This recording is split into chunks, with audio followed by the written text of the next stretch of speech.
Welcome to this edition of the Modern Japan History Association's New Books on Japan series. And if you're interested in learning more about the Modern Japan History Association, you can visit our website at mjha.org.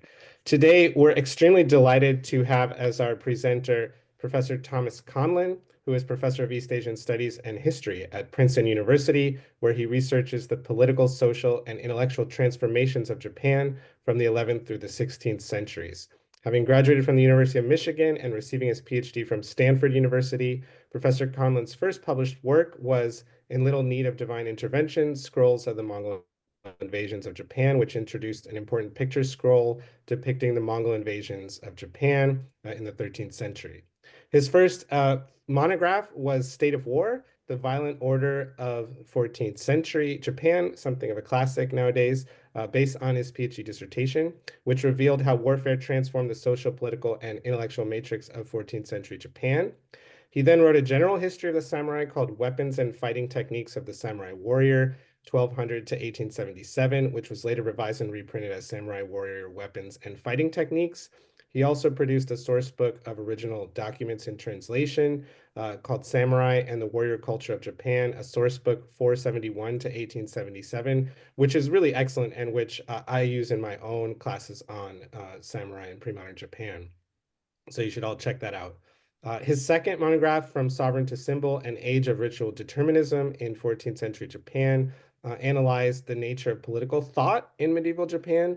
And of course, today he will be presenting on his most recent monograph, Kings in All But Name, The Lost History of Ōuchi Rule in Japan, 1350 to 1569, which just came out from Oxford University Press last year. And I should also mention two upcoming projects, a book which is already in press with Brill under the Japanese Visual Cultural series, titled Kinkakuji, A Cultural History of the Golden Pavilion. So we can all look forward to that. And then Professor Conlan's next major book project, which he's already researching, which will be on mining and trade in Japan and Korea from the 7th through the 17th centuries. And then we are thrilled to have with us as our discussant today, Adam Clulow, who is the Walter Prescott Webb Chair in History and Ideas at the University of Texas at Austin.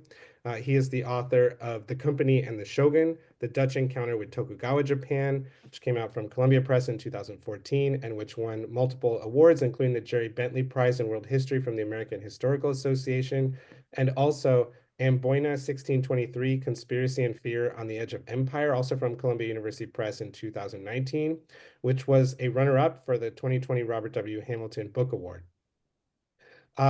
Professor Clulow is also involved in a number of extremely interesting activities to produce digital contents related to history, including the Amboina Conspiracy Trial, which is an online interactive trial engine that received the New South Wales Premier's History Award, and Virtual Anchor with Tom Chandler, which received the American Historical Association's Roy Rosenwig Prize for Innovation in Digital History, and the 2021 Digital Humanities and Multimedia Studies Prize from the Medieval Academy of America.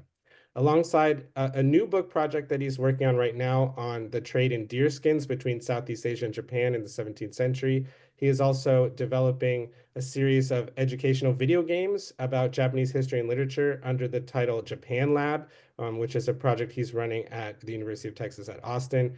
And the Japan Lab project will have a booth at the AS conference next month. So if you're interested, you should definitely stop by.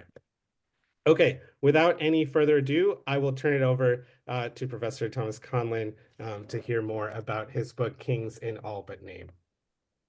All right. Well, thank you very much, Nick, for having me on your New Books on Japan podcast. And thank you too, Adam, for agreeing to discuss my work as well. I'm really honored and delighted with this opportunity to speak with you today. Let me just share with you. I have some slide. Can we see this? Does this everything look fine? Yes. Okay. Yep. Just this is the title page. So I'd like to start by providing a brief overview of the book. So basically, Kings in All But Name focus on the Ōuchi, a family that probably many of you have never heard of until recently, and explores how they amassed power and influence from the 14th through the mid 16th centuries. My book is organized on biographies of Ōuchi leaders to reveal the structural advantages and limitations each confronted, and shows how they variously met with success, failure, and, almost invariably, unintended consequences. Focus on these individuals allows for the creation of a totalizing history, as coverage of both long-term processes and specific events could be combined into a single encompassing narrative. However, Kings in all but name is neither a familial or a regional history. Rather, it takes the Ōuchi as a starting point to revise received understandings of the history of medieval and maybe modern Japan. It aims to destabilize the standard political narrative of medieval Japanese history that portrays Kyoto, Japan's capital, as the economic, cultural, and political center of Japan. The intent is not to show how a periphery interacted with a center, but rather to suggest that the political and economic core of Japan migrated from the capital to the western tip of the main island of Honshu during the 15th and 16th centuries. Thus, through exploring the cultural, economic, and political underpinnings of Ōuchi rule, I highlight the unique features of their culture, institutions, and policies. So I identify really five themes of my study, and the first is really the creation of a distinct notion of Ōuchi ethnicity. And I should add right off the bat that I rely on the conceptual framework of the Viennese historian Walter Pohl, who argues for ethnic identification requiring one, the personal act of expressing allegiance to a social group, two, the collective self-representation of the group through its speaker or as a whole, and three, the classification of social groups by outsiders. By these standards, the Ōuchi and their branch families possessed a distinct ethnic identity. They identified as a social group the Tatara, who were descended from Prince Imsong. This is a 1408 statue, and it was an imagined immigrant from the Korean kingdom of Pakche who actually never really existed. Their identity was recognized by outsiders, both by Japanese courtiers who sometimes suggested they were not truly Japanese, and Korean officials who noted an affinity with them. And here's actually a painting by Sesshu, and there are two Korean officials who went to the Ōuchi city of Yamaguchi, Yi Son and Bak Hyung-moon, and they wrote the inscription at the top there. So it kind of highlights this exchange. So that's my first theme. The second theme really is that the city of Yamaguchi, which here is what it looks like today, is was a planned settlement that and how it ultimately became a political center where policies and crucial rites of state, such as this is the Sechie, very important ritual, were performed, and also. This has led me to describe Japan then as not having one single capital, but being as a segmented polity with two political centers, one at Kyoto and the other at Yamaguchi.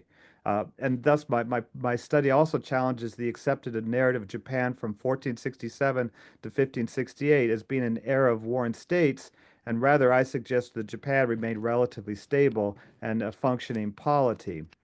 I also, this is another theme, explore the importance of mining and trade. And I look at these are the copper mines that the Ōuchi, and then these are their silver mines. And also, as a result of this trade, I discuss the nature of diplomatic relations and piracy. Here's some pirates in East Asia or the Wako. Japan, for most of its history, has been portrayed as being a relatively isolated polity, but this new view shows that Japan was politically, culturally, and economically integrated with the rest of East Asia.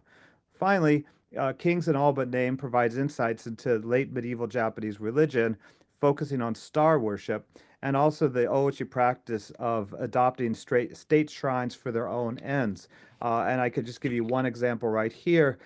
They're the ones that restored, this is the Itsukushima Shrine, Miyajima, and this famous gate had been destroyed, and they restored that. And here's a map, of some of the places I'm going to refer to. The first chapter covers centuries, but later ones cover decades, with a span of years ranging from 15 to 50.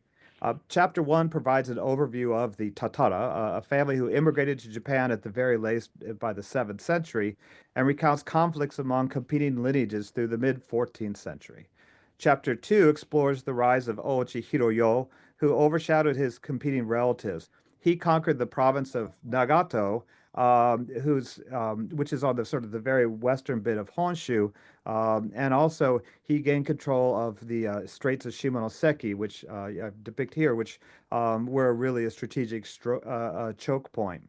Um, Now the next chapter, chapter three, describes the rise of Ōuchi Norihiro, who's a noted general who was closest to the court and to the Ashikaga, the warrior rulers of Japan. He also reached out to Korea to learn about Ōuchi identity and claimed descent from Paekje kings.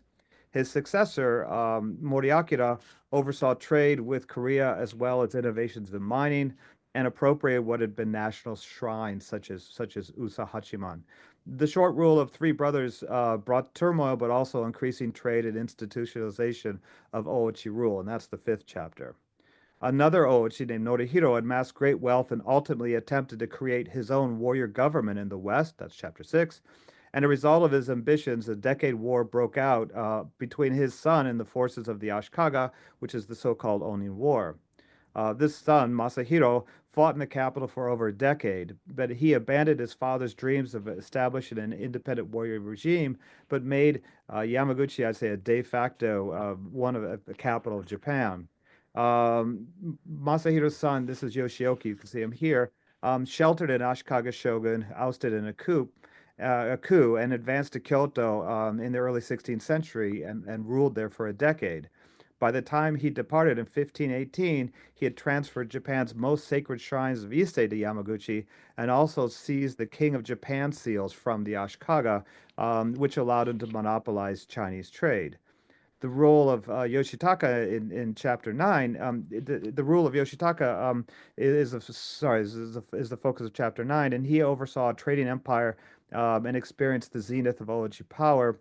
Um, and that chapter really is the longest of them. And I also recount how Yoshitaka was destroyed while in the midst of preparation to move Japan's capital to Yamaguchi, making it like the unitary sole capital of Japan.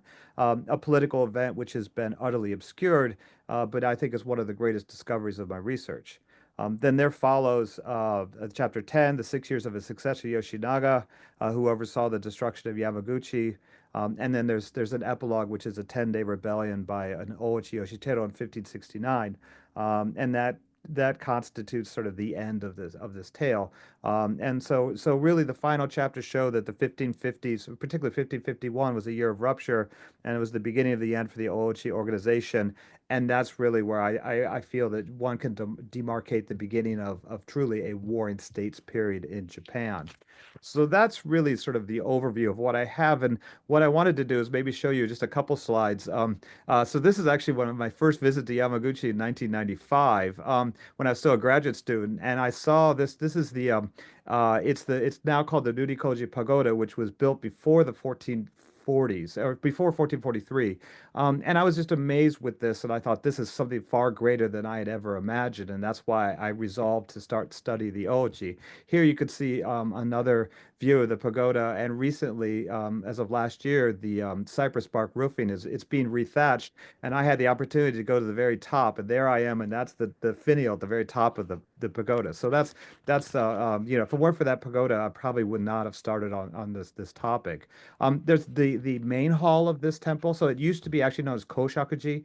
And this is the Kondo, the main hall. And believe it or not, this was actually moved to Hiroshima. So this would have been right next to the pagoda. And this building actually survived the atomic bombing of Hiroshima. It's one of, I think, only two structures that did. So it's remarkable. And then other interesting temples is that this is one called Ryounji, which is you have this very early example of stone wall. None of the stones were cut; they were carefully fit together. And here you can see another image of this. And this temple sort of protected sort of the routes to some of the crucial mines. And what's also interesting is that the main hall of this temple is also moved, and here it is, and it became the Kondo, the main hall of Midera or Onjoji, which is located near Kyoto. And then maybe the other thing is there's a temple that's been destroyed, but this is probably one of the most remarkable sort of signs of Ōuchi ethnicity is that these roof tiles here are characteristic of patterns you only see in Korea. And what we know is that for the Ōuchi created a mortuary temple, and they had Korean craftsmen come to Yamaguchi where they made these tiles from soil in Yamaguchi. So it shows this very close exchange. And these are the tiles from they're probably early 15th century, late 14th century, and you can see you have sort of these phoenixes and dragons. And I think what's interesting, I think key evidence for this sort of continuing Ōuchi notion of ethnicity is that those tiles were sometimes broken, and if you could see below, those are later attempts by Japanese craftsmen to sort of reconstruct the broken Korean tiles, and they do so rather poorly. The dragon doesn't look so good, and then the phoenix is looking like I always call it a sad dove. And for those of you who've been to Japan and go to Kamakura, there's a lovely little candy called Hato Sabure, and I think that this might be the precursor to that kind of food. So I don't know. I think it looks kind of similar. But anyways, and I should say that what's been interesting is I showed you that the temple with the stone walls that's called Younji, and just recently they discovered this little shard of a roof tile. And this is actually you see the raised edge. That's called tekisui style, and that's something you only see in Korean style tiles. So that shows you that even as far as the late 16th century or the first half of the 16th century, they were still building these structures with distinctively Korean tiles. And then I'll just maybe the last thing is there's more to it than just tiles. If you look at the difference between the Japanese bell and the Ōuchi bells, you'll see there it's a hybrid style that is somewhere in between Japanese and Korean practices. And maybe that's just sort of another thing. And then this is just a gold plate that they threw away that I might talk about later. But anyways, that's pretty much what I wanted to cover for now. And so why don't I'll stop sharing the screen and turn things over now to Adam. Oh, great. Thank you. Okay.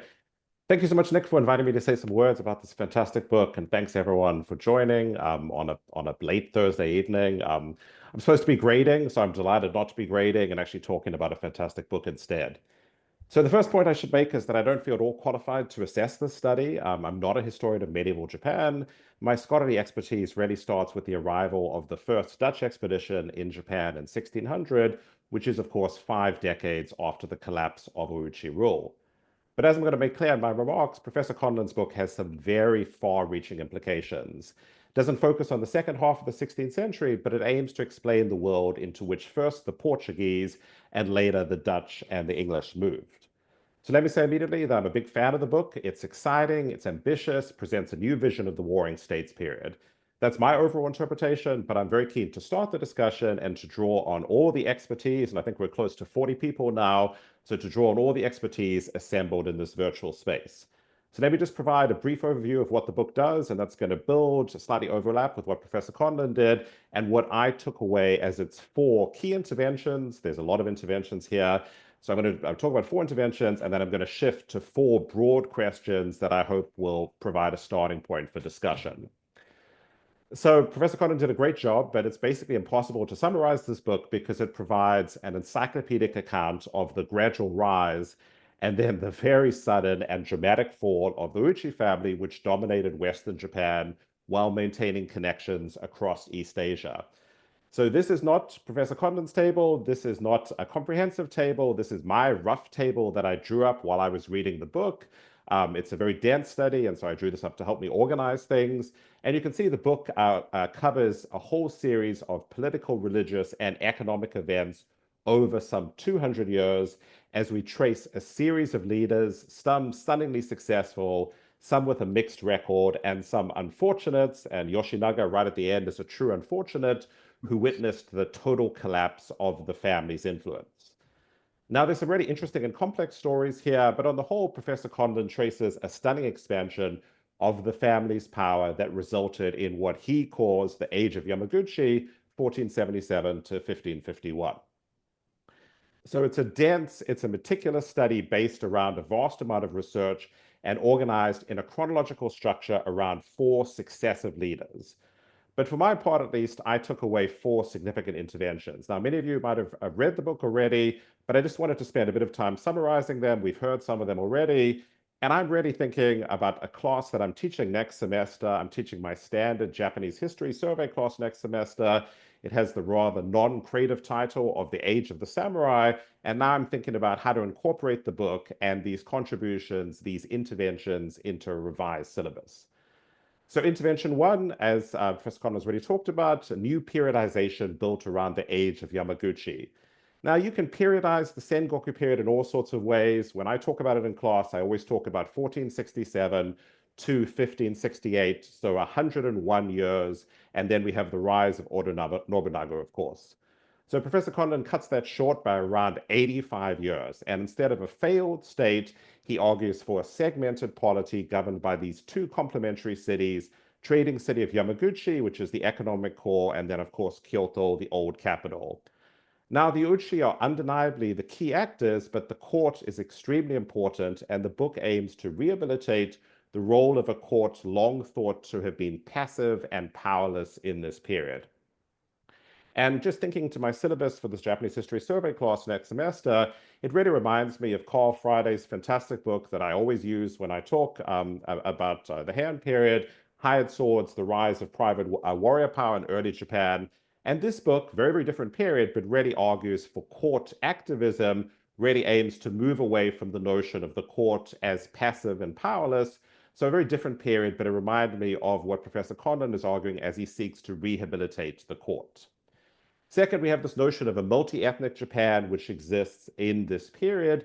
Families like the Ōuchi leverage connections with Korea while trading actively with Korea and China. And he argues, as you can see in this genealogy, the family had its roots in Korea, and they emphasized their Korean connection, so especially with this Korean prince. Now, crucially, this is not a fictional claim, and at least one member of the family, one of the Ōuchi leaders, seems to have actually spoken Korean, and the family is extremely interested in their genealogy. So they're constantly calibrating and recalibrating it.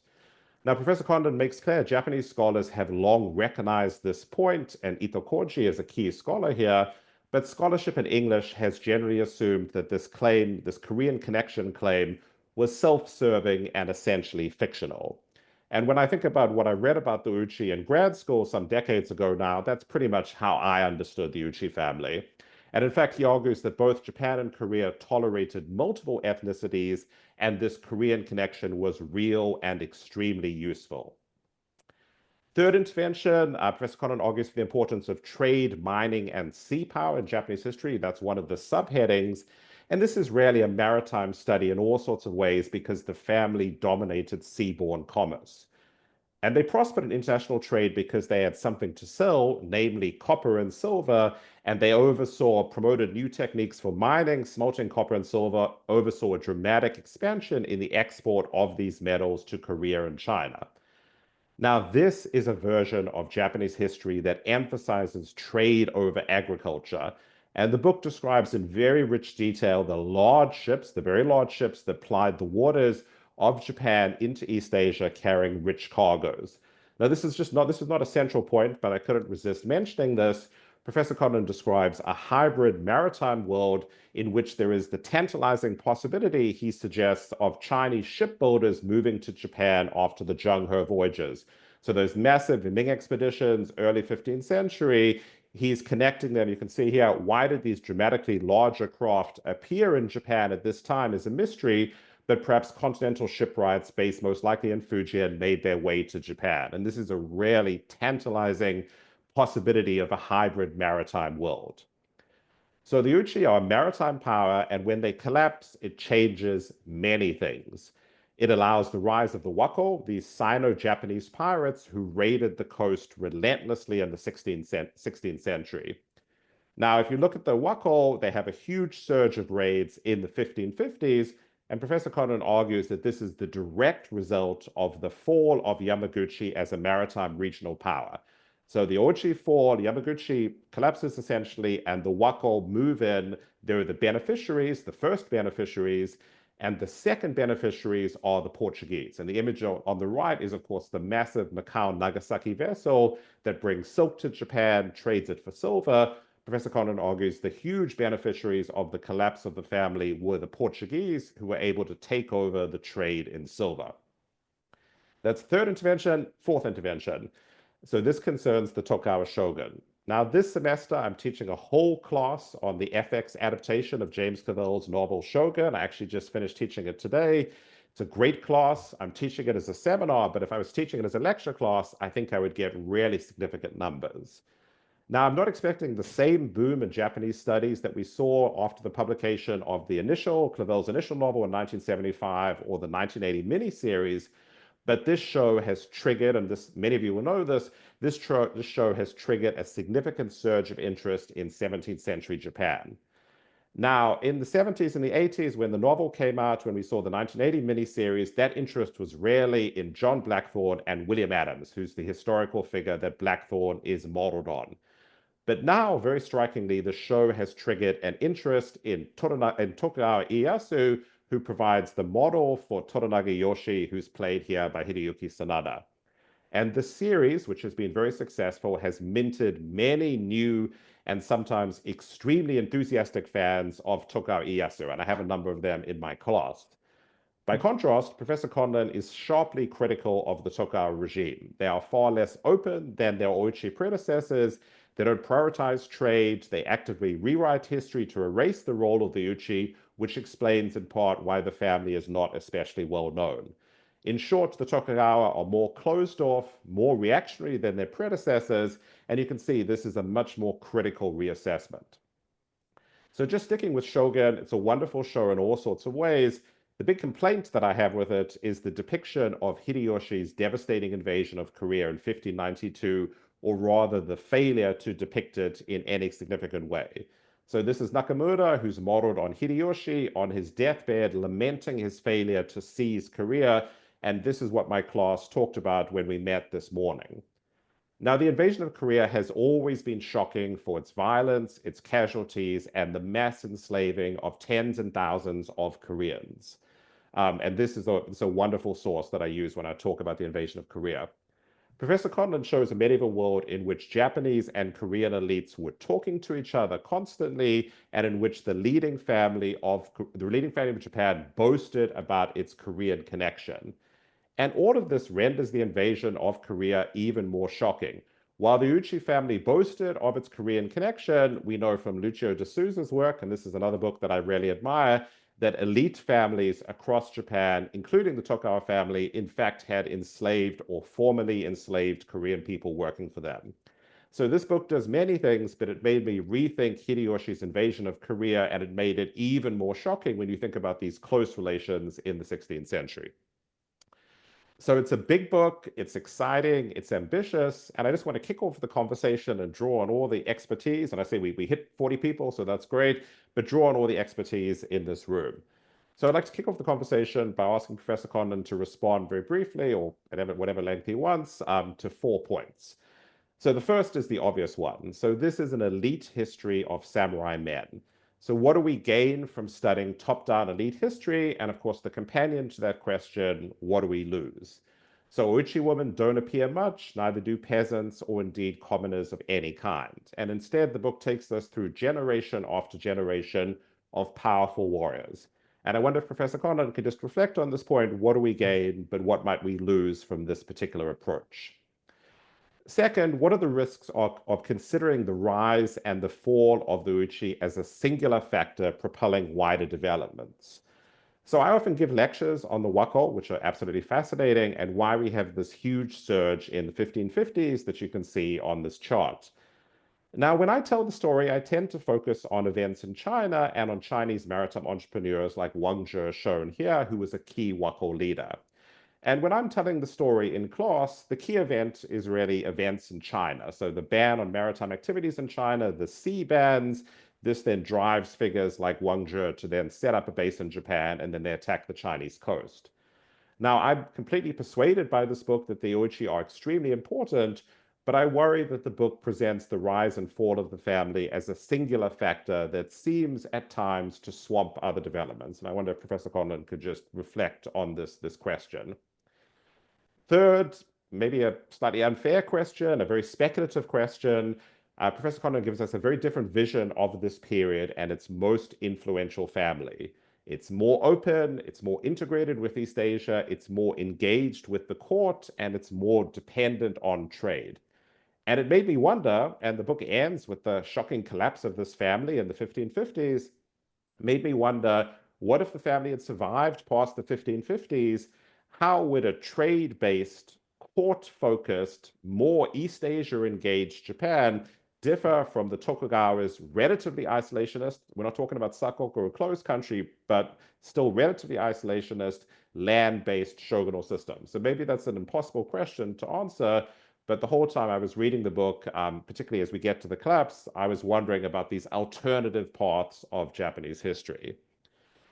And fourth, and this is, I'm really thinking through how to present this in my class next semester, the book presents a Sengoku, a warring states period that lasts for just 15 years.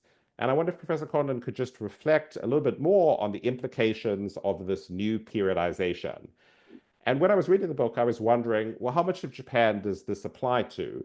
So for the Ōuchi in the glittering capital of Yamaguchi, there might have been no warring states period, but what was the experience more generally across Japan? And this is, of course, an image of peasant suffering from Kurosawa's classic Sengoku movie, Seven Samurai.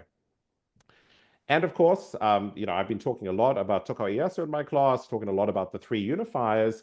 How does it change our understanding of the achievement of the three unifiers if we're only talking about a warring states period that lasts 15 years, as opposed to how I taught about it, a year ago or 2 years ago, lasting 101 years?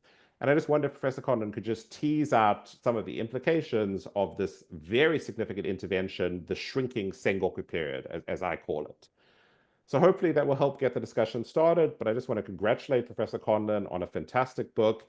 It's dense, but it's an incredibly rewarding read, and I can honestly say that I learned something new on almost every single page. So thank you so much. Well, thank you very much, Adam, for those really, really wonderful comments and great questions. Yeah, no, I'm just delighted to hear this. What I might do is I'll try to go through everything, but if I miss something, remind me on the question here. But maybe the one thing is for the implications of the new period. I'll start with the fourth one first, if that's all right. And I think that actually when you think about common understandings of the Sengoku period, even though it's so long, people don't really refer to anything except for after the mid 16th century. All the famous figures are all of that post 16th century moment. And also, most of the famous figures, with the exception of Otomo Sorin, are mostly from the East. So, I guess one thing that really struck me is that that through the Ōuchi, until the Ōuchi collapsed, all these figures relied on the court to justify their position and to gain access and other things. And one of the things that sort of shocked me was now how active the court was in, for example, promoting mining and these other things. And the Ōuchi were very good at completely sort of undermining the Ashikaga, and the court ties would allow them to then communicate with China and particularly Korea, where there was a shared understanding that the importance of those sort of titles. And really, one thing for the Ōuchi follows that they were so dedicated to defending court rights that in one of their campaigns, the local warriors finally resisted and didn't want to support them. So I would actually say this like that it is a it is a top-down approach because the Ōuchi way of controlling things was very much top-down through the court like this, and this whole sort of way of governing um, really collapsed with them, and I think that led to an opening, and that led to a lot of new players that could come in, but the nature of the disruption in the West was so great that the West never really recovers. It goes from being the most wealthy area to something that's much, much poorer. And then that's where I think that then the key players are more to the east of Kyoto because they're spared from a lot of those dislocations, but they're not as involved with this trading network, so they're not as sophisticated in dealing with a lot of these various things. That being said, one thing that struck me was that the Oda, when I was looking at who was funding court ceremonies and that, and that the Oda probably had the second best connections to the court after the Ōuchi, and they're paying a tremendous amount of money. So we tend to see them more as an upstart.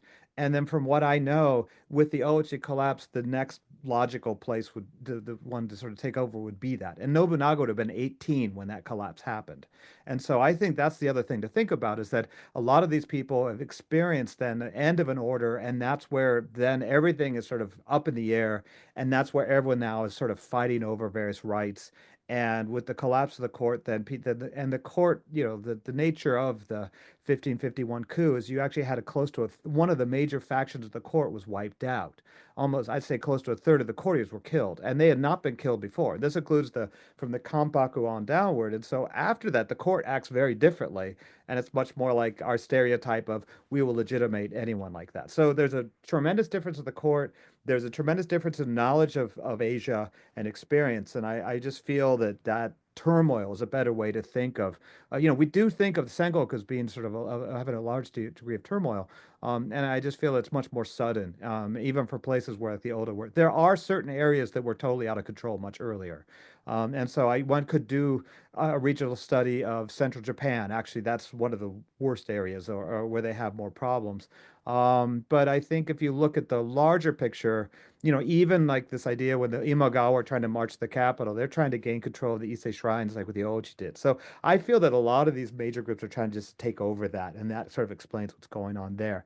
Um, the talking about then the top-down approach. I mean, I really struggled for this book to figure out how to structure it. My first impulse was like to talk a story of failure and how the Ōuchi were they were conservative and didn't follow the new ways of the world and so on.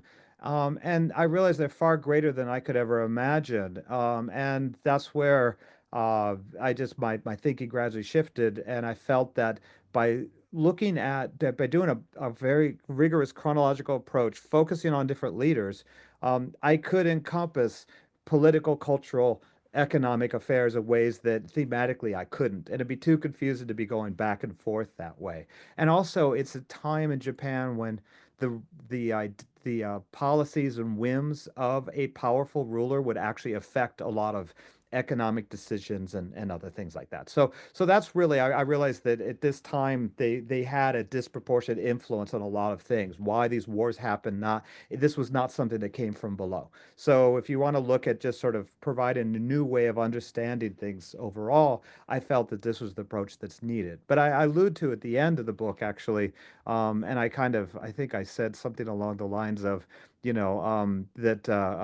that they were magnificent. The Ōuchi are magnificent, but their fall allowed for new opportunities, new regimes, new cultures, and new notions of Japan and its people to rise. Although in the end, it was a narrow, more divided world that came into being after their final and irrevocable passing. So I do see that, in fact, their destruction allows for much more things to come up. They actually had so closely dominated the sort of diplomatic and political world that it could have been stifling for those that weren't part of that. And I would say that, yeah, I mean, the Ōuchi women, for example, the mother of Masahiro, Yamada Kuniko, actually directed forces during the Onin War. We know more about her. And we know some of these women were very important courtiers. You get glimpses of it, but for whatever reason, the nature of the Ōuchi sources, they do not, I know these women are important, but they just don't talk about it. You just don't have anything to really sort of to write about. And so but there are a lot of people that show up. I mean, I talk about this Kushida, this person who makes tiny little buildings for imperial ceremonies. That he's actually has less money and less wealth than any peasant, but he's affiliated with the palace. Or you think about the Korean roof making. So I do feel there's a lot of these other people will show up.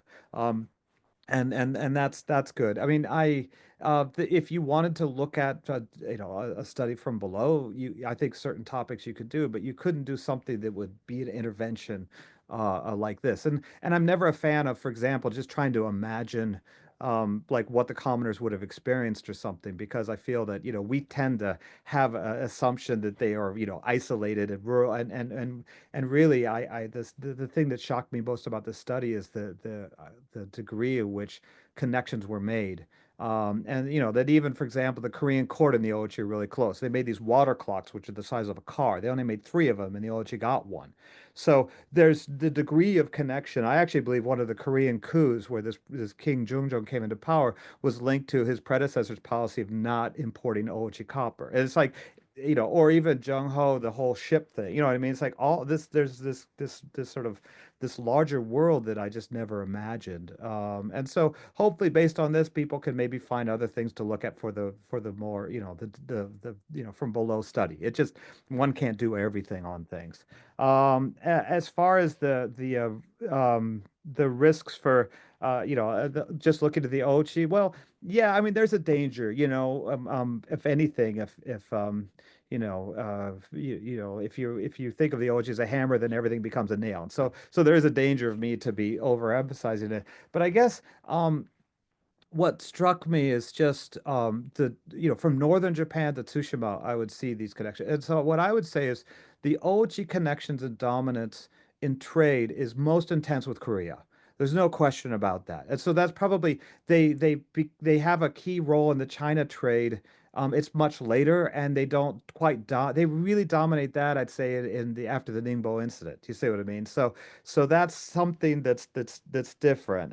But in terms of Korea, because they could write in the Korean diplomatic form, they had agents there. The Korean sources knew what was going on, and they had official. I would say that that's probably the thing that you see a direct correlation that once they're weakened, that's when the Wako in that area would be active. And when the OH is strong, they would actually coordinate with Korea to quell these people because they were often Tsushima and Goto Island people, and so they were kind of in a rival group. And so there is a slight geographic difference there.